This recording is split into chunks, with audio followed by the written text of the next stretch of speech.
So the Philadelphia Eagles with 55 points today. They started having these conference championship games in 1970 after the merger, and it's the most anyone has scored. 1970 is a long time ago. The Bills beat the Raiders 51-3 at Buffalo in 1990. You could see the others in the high 40s. The other note that I was going to say, 7 rushing touchdowns. Only the 1940 Chicago Bears had 7. They won that game 73-0. So fittingly, that was the George Halas Trophy that they handed out. But let's start with each team came into this championship game +6 in the turnover margin. Well, Philly leaves at +10 with the 4, and Washington with the 4. Look, they got all those turnovers from Detroit. They know what it meant. They knew they couldn't turn it over maybe once. This is an avalanche. Too high a hill for them to climb. Well, no doubt, Boom. You said it best. It's the story of the playoffs. Anytime you give up 4 turnovers, and it's not just the fact that you turn the football over 4 times, it's that the subsequent possessions led to touchdowns. Okay, you fumble. McNichols fumbles the football, runs into the back of a guy, drops the football. Then you get the punch out there by Zach Bond. What a great play. That is a forced play. Ball comes out. He's had an all-pro type season. Eckler is on the ground using one hand to get up. So he's only got one hand on the ball, therefore he cannot protect the football, and it leads to touchdowns. So it's almost like a double whammy, Boom. You turn the football over, and then they score. And now the morale of your team is sucked down.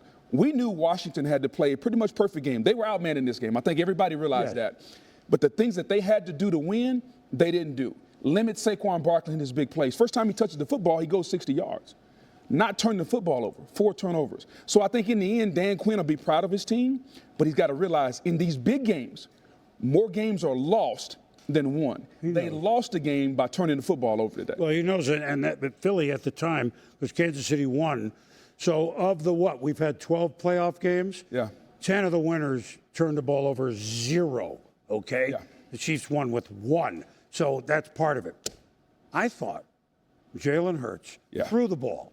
Threw the ball. The best we've seen. Look, we know the type of receivers that they have. He's got some in the Slim Reaper and A.J. Brown. And Goddard is outstanding, right? He's been the most steady receiver because they throw to him. I thought he threw the ball the best we've seen in 2 months. Do you agree? I completely agree, Boom. And it's amazing how, like, we've talked about Jalen Hurts as if he was a scrub. Talked about him throwing the football to the receiver, A.J. Brown. We didn't know what was going on, what's wrong with the connection. Today, he probably played his best football game of the season. He was accurate. The football came out. And the connection between him and A.J. Brown, which we thought should have been that way all season, was back again today. This was the version of Jalen Hurts that I think everybody in Philadelphia expected to see. He gets a bad rap because they have the best offensive line in football. And they got the best running back in football in Saquon Barkley. Everybody wants Jalen Hurts to throw for 300 yards a game. He's just got to continue to be himself. They're going to run the ball. They ran the football over 230 yards today, but it was his connection in those key moments. When you line up one-on-one against A.J. Brown, can I get the football to him? This version of Jalen Hurts is just fine. And I think everybody in Philly, more importantly, everybody across America who was disrespecting him, saying that he couldn't play, he was the weak link, they owe him an apology because he played his behind off today.